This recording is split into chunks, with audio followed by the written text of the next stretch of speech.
میں آقا علیہ السلام نے فرمایا انی تارکن فیکم ما ان تمسکتم بہی لن تضلوا بعدی۔ لوگوں میں تمہارے اندر دو ایسی عظیم چیزیں چھوڑ کے جا رہا ہوں، ایسی عظیم چیزیں اگر ان دونوں کا دامن تھام لوگے، دونوں کا، تو میرے بعد کبھی گمراہ نہیں ہوگے۔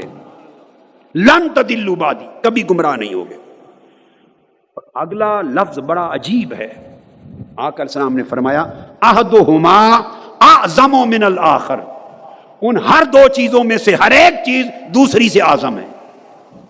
دو چیزیں بتا رہا ہوں، ان کا دامن تھامو، دونوں میں سے ہر ایک دوسرے سے افضل اور اعلیٰ ہے۔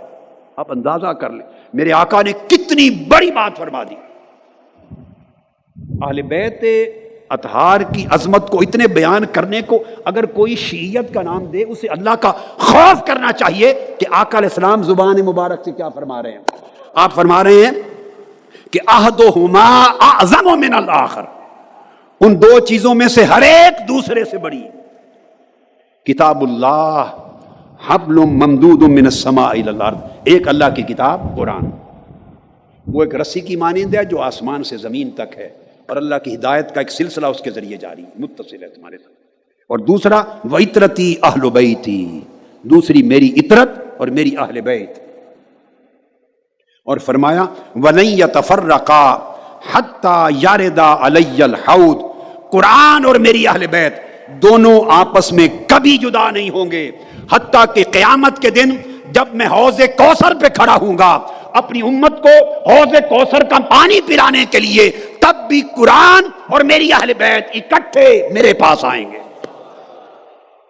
یعنی آقا علیہ السلام نے قرآن مجید اور اہل بیت نبوی، ان کے رشتے کو کبھی نہ کٹنے والا رشتہ قرار دے دیا ہے۔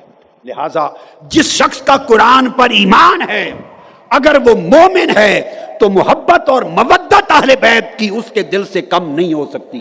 اور جو فیل کرتا ہے کہ اہل بیت نبوی کی محبت و مودت اس کے دل میں کم ہے، یا بعض ایسے نعرے لگاتا ہے، بعض ایسے کام کرتا ہے، ایسی تبلیغ کرتا ہے، ایسے جلسے کرتا ہے، ایسے عنوانات بناتا ہے، ایسے موضوعات لوگوں تک اور ایسے پیغامات پہنچاتا ہے جس کے ذریعے لوگ اہل بیت اطہار اور مولا علی المرتضیٰ اور حسنین کریمین ان کی شان کے بارے میں متذبذب ہو جائیں، ان کے بارے میں انہیں تشکیک پیدا ہو جائے، ابہام پیدا ہو جائے، اور ان کی قدر و منزلت کے بارے میں ڈگمگا جائیں کہ پتہ نہیں یہ درست تھے یا وہ درست تھے،